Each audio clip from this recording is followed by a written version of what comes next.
Assalamualaikum warahmatullahi wabarakatuh. Selamat malam teman-teman semua. Apa kabarnya hari ini? Sudah siap untuk menyimak pelajaran bahasa Indonesia kali ini? Pastikan kalian sudah menyiapkan buku dan alat tulisnya. Dan jangan lupa berdoa dulu ya sebelum kita memulai belajar.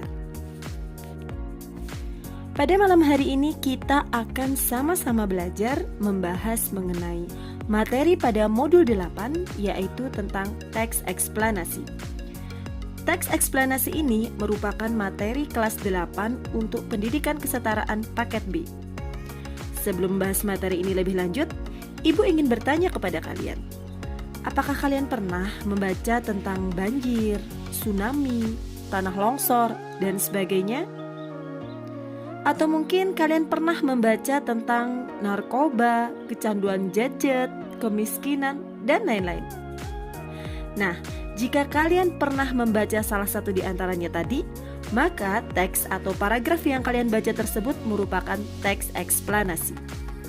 Apa itu teks eksplanasi? Ya, teks eksplanasi adalah teks atau paragraf yang menjelaskan tentang proses terjadinya fenomena alam, sosial maupun budaya.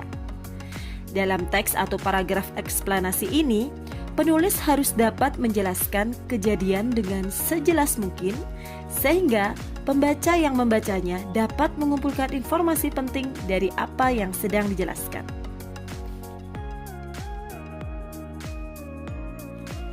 Apa sih tujuan teks eksplanasi itu dibuat? Tujuan dari teks eksplanasi ini adalah untuk menggambarkan satu atau lebih peristiwa yang melibatkan kausalitas dan proses. Kausalitas di sini yang dimaksud adalah sebab dan akibat. Dapat disimpulkan bahwa teks eksplanasi dimaksudkan untuk menjelaskan atau mencoba menjelaskan proses asal mula fenomena alam atau sosial budaya. Setiap fenomena pasti memiliki sebab, akibat, maupun proses.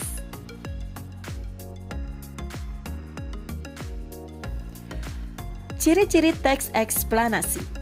Yang pertama adalah berbasis fakta. Artinya, teks eksplanasi memuat informasi yang nyata dan benar adanya. Yang kedua, sifatnya informatif dan keilmuan. Sifatnya informatif di sini bertujuan untuk memberikan informasi tanpa mempengaruhi pembaca.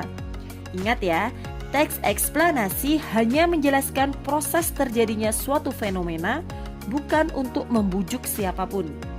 Sedangkan bersifat keilmuan di sini dimaksud adalah teks eksplanasi membahas fenomena yang berhubungan dengan ilmu pengetahuan. Misalnya, gempa bumi yang dikaitkan dengan ilmu geografi, atau aksi demonstrasi yang dibahas dari sudut pandang ilmu sosiologi. Dan ciri yang terakhir adalah menjelaskan proses terjadinya fenomena.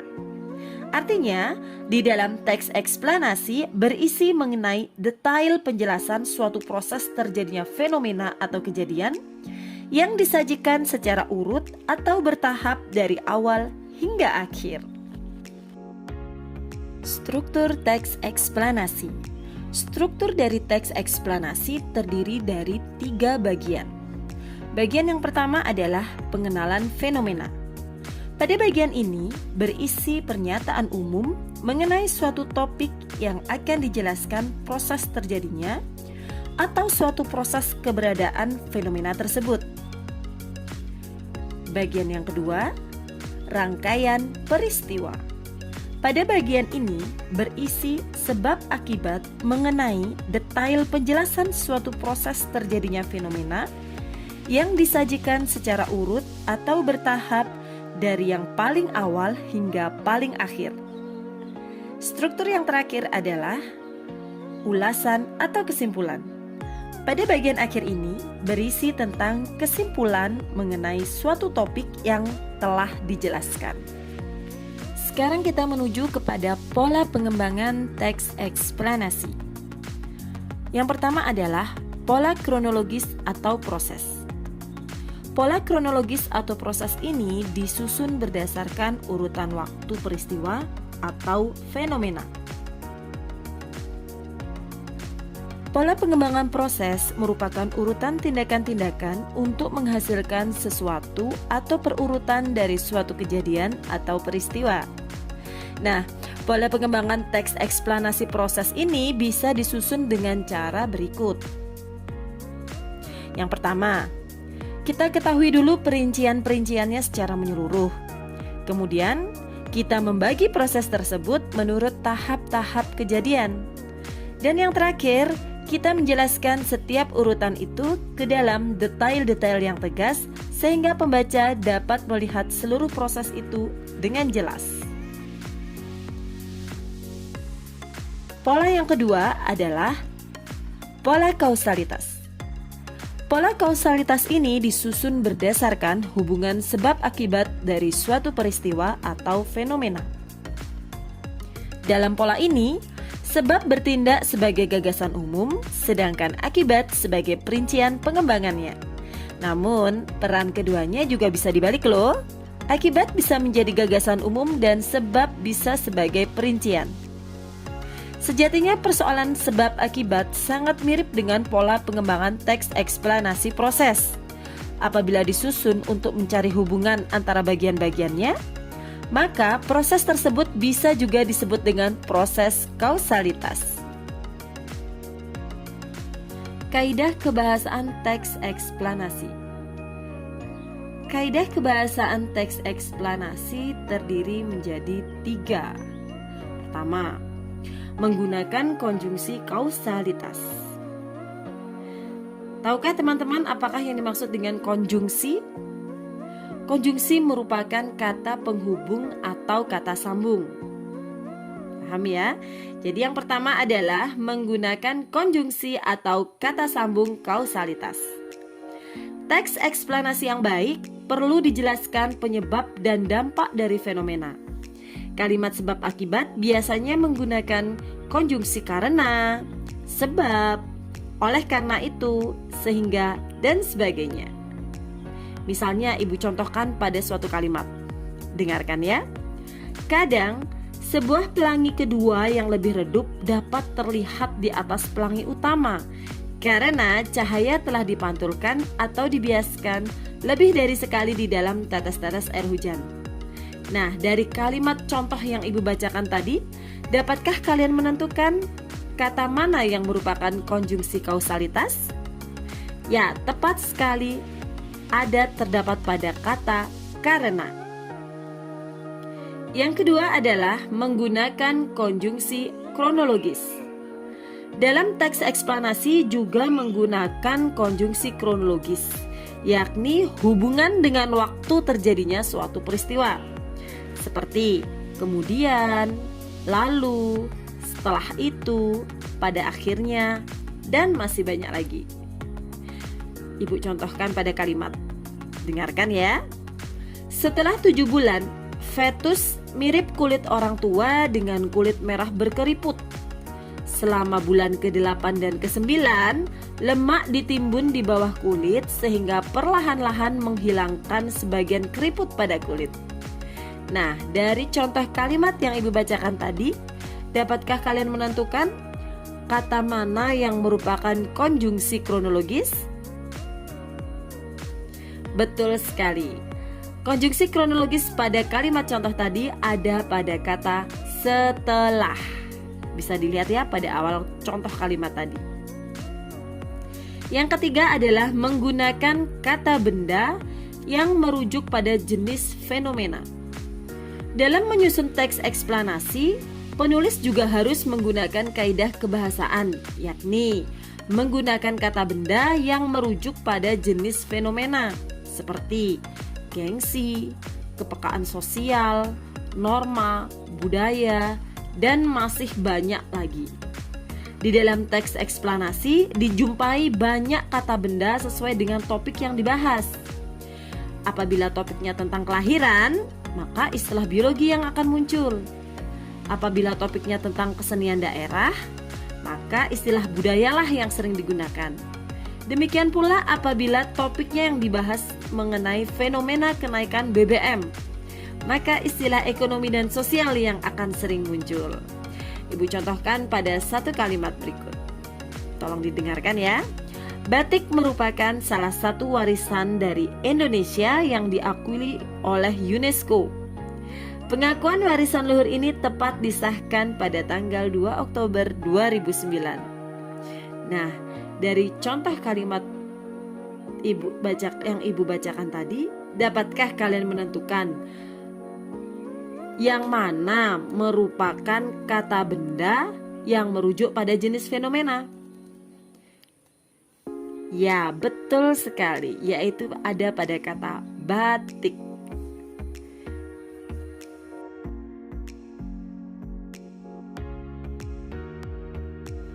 Langkah-langkah dalam membuat teks eksplanasi.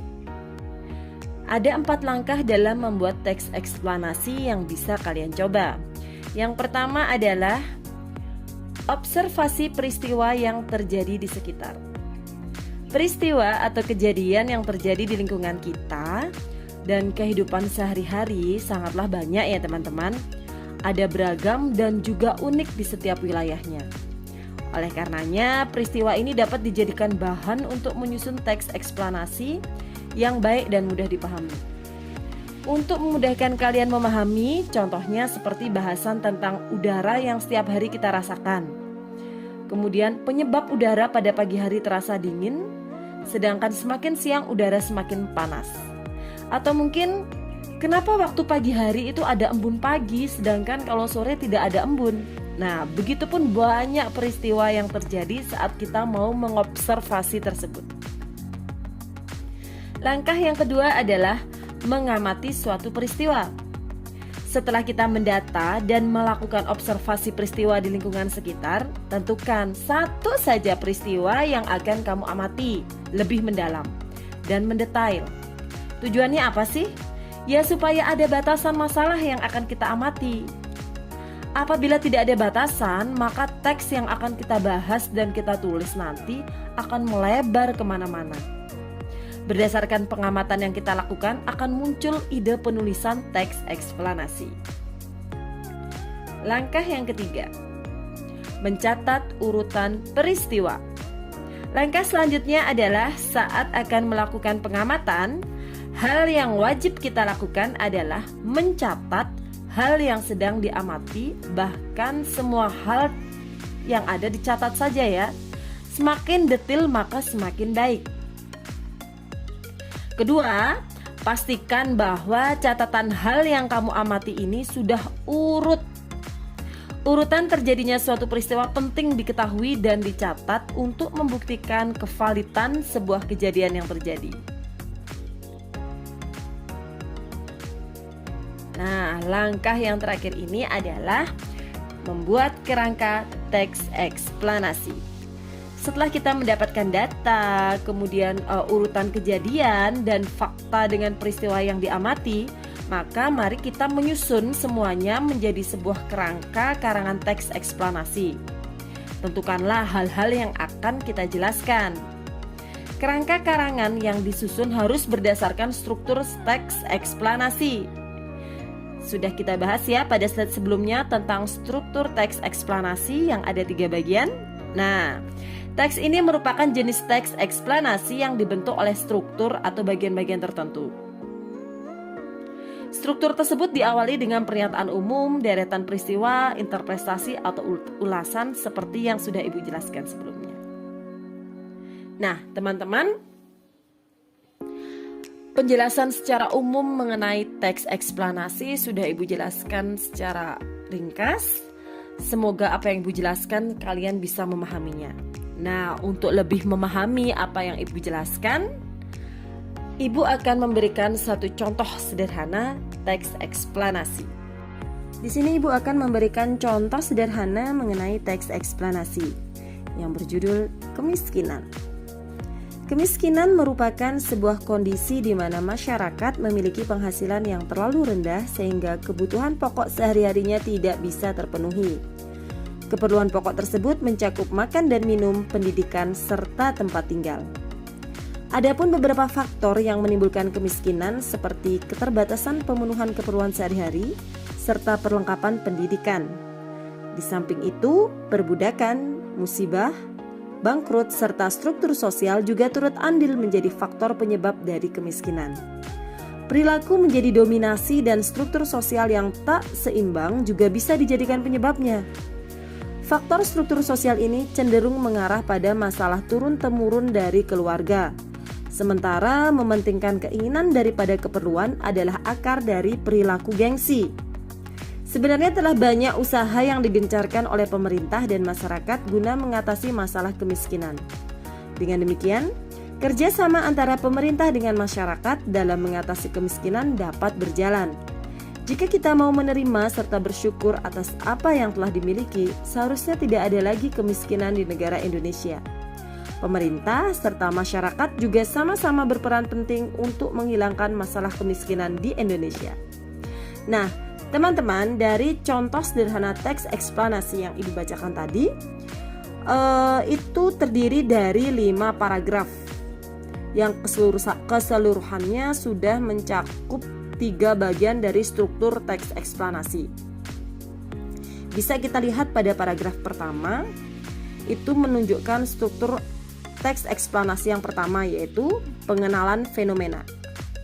Kemudian pada paragraf 2 dan 3 itu mencakup struktur yang kedua, yaitu rangkaian peristiwa yang berisi sebab akibat dan prosesnya. Kemudian untuk paragraf yang keempat dan kelima itu berisi struktur bagian yang ketiga, yaitu ulasan atau kesimpulan. Alhamdulillah, selesai sudah materi modul 8 Bahasa Indonesia mengenai teks eksplanasi. Semoga apa yang Ibu sampaikan pada malam hari ini bisa bermanfaat dan menambah wawasan keilmuan kalian ya.